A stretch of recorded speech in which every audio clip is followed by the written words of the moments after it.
The galaxy had witnessed the rise and fall of countless empires. The Dominion had ruled for 10,000 years. The hive mind had consumed entire star systems. The collective had enslaved hundreds of species. Yet none of them had prepared the universe for what emerged from a small blue planet in an unremarkable corner of the Milky Way. When humanity first stepped beyond their solar system, the galactic community paid little attention.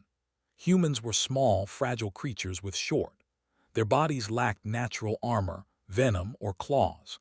They could not survive in vacuum, extreme temperatures, or high radiation environments without artificial protection. The elder races dismissed them as insignificant primitives who would either die out or become servants to greater powers. This assumption would prove to be the most catastrophic miscalculation in galactic history. The Terran Marine Corps was established in 2247, 3 years after humanity's first contact with alien civilizations. Earth's governments understood something that the comfortable elder races had forgotten of dominance. The universe was not peaceful, it was not fair, and it certainly did not care about the weak. General Stone became the first commandant of the Terran Marines. He was a veteran of 3 conflicts on Earth, and understood that humanity's survival would depend on warriors who could face any threat without hesitation. He recruited soldiers from every nation on Earth, selecting only those who demonstrated exceptional courage, adaptability, and the psychological resilience to face the unknown. The training program he designed was brutal beyond anything the galaxy had ever seen. Recruits endured 18 months of physical and mental conditioning that pushed human bodies to their absolute limits.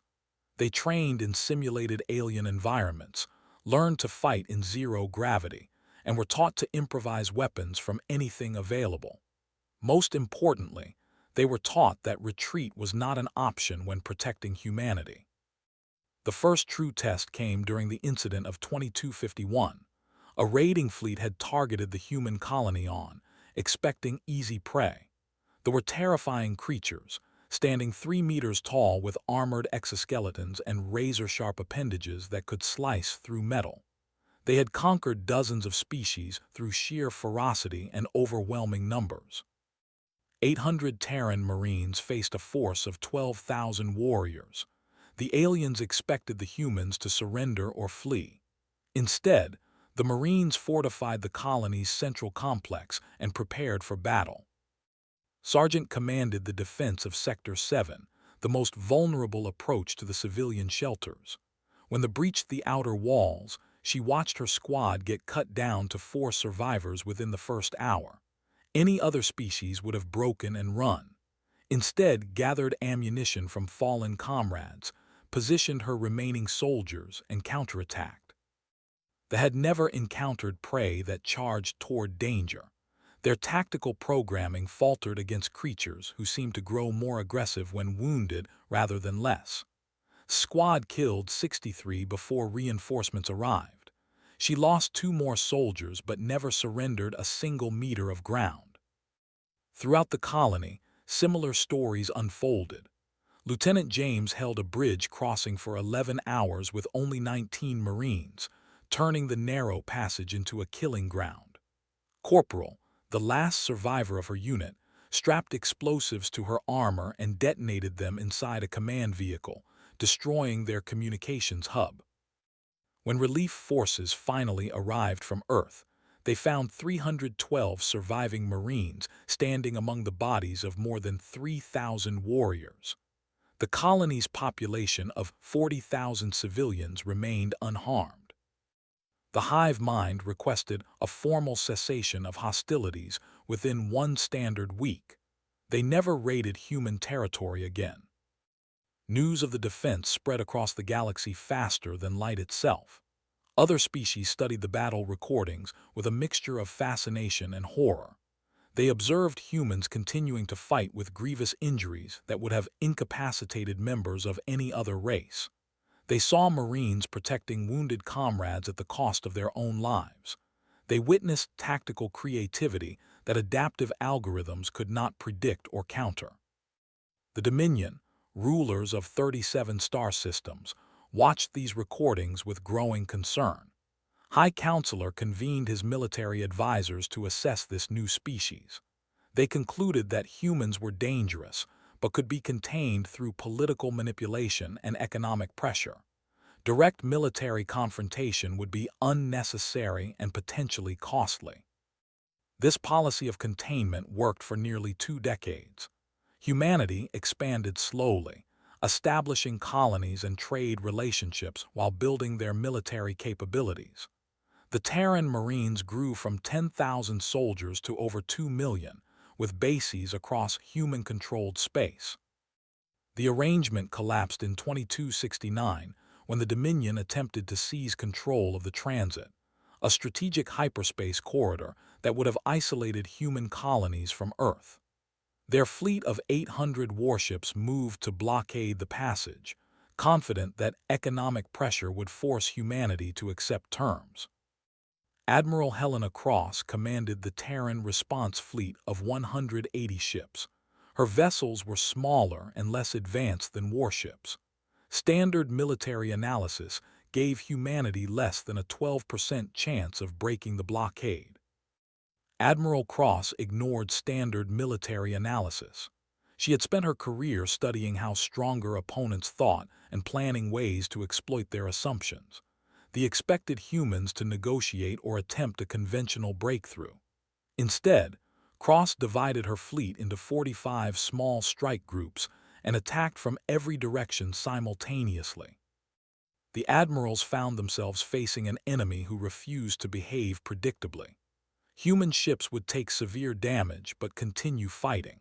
Marines in boarding craft would attach themselves to enemy hulls and cut their way inside, transforming naval battles into brutal close-quarters combat where advantages in firepower meant nothing.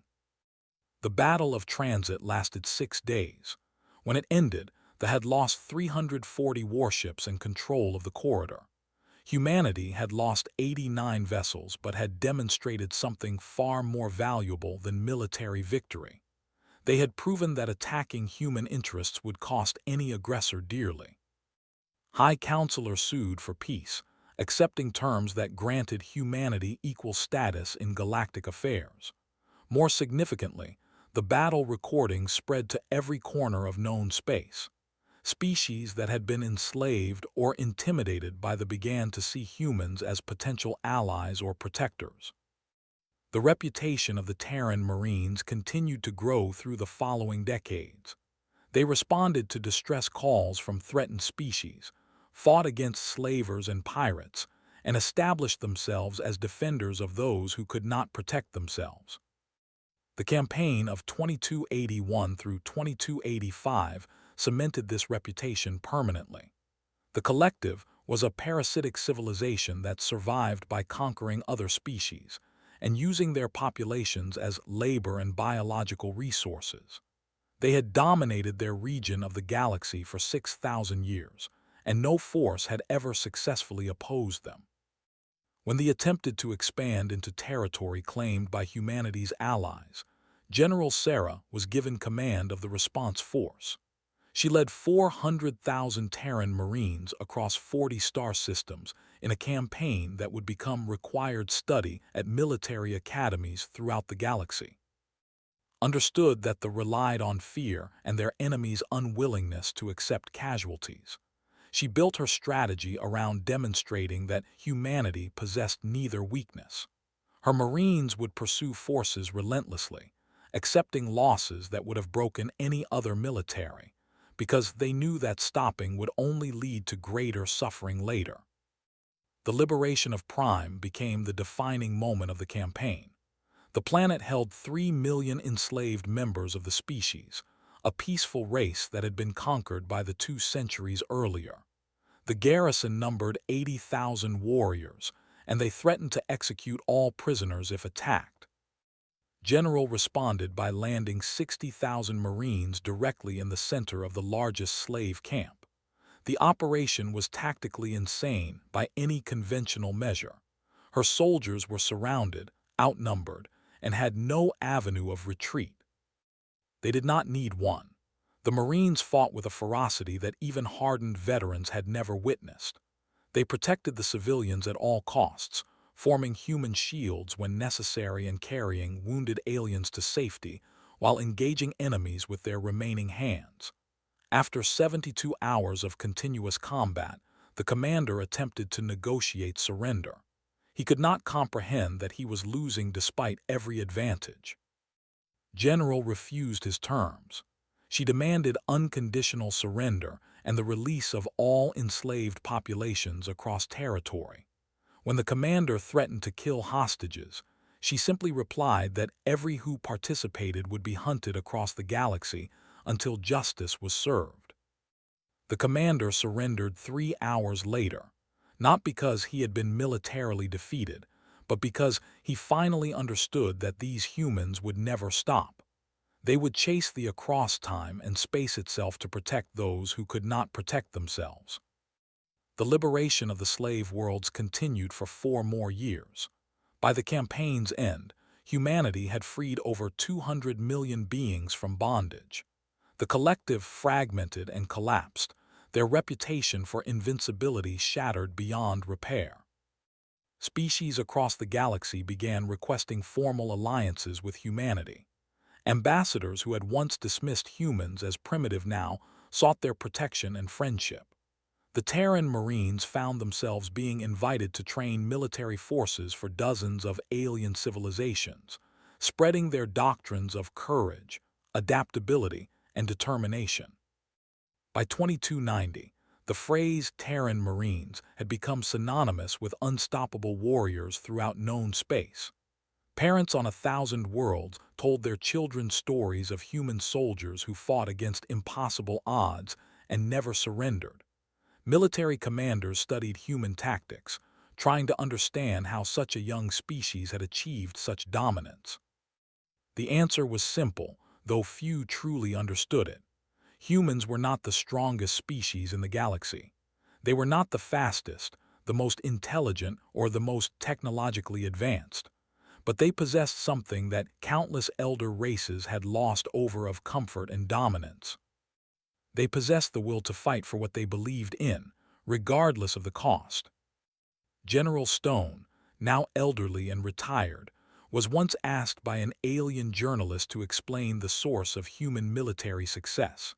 He thought for a long moment before responding. Humans, he explained, came from a world that had tried to kill them for 200,000 years. Predators, diseases, natural disasters, and their own kind had threatened humanity's extinction countless times. Yet they had survived by refusing to accept defeat, by adapting to every challenge, and by protecting each other against all threats. The galaxy, Stone concluded, was simply a larger version of the challenges humanity had always faced. And the Terran Marines were simply the latest generation of warriors in an unbroken line, stretching back to the first humans who stood against the darkness with nothing but stones and courage. The journalist left the interview with a new understanding of why the galaxy had learned to respect and fear these unlikely conquerors. Humans were not special because of what they were. They were special because of what they refused to stop being. Warriors, protectors, survivors. And the galaxy would never forget it.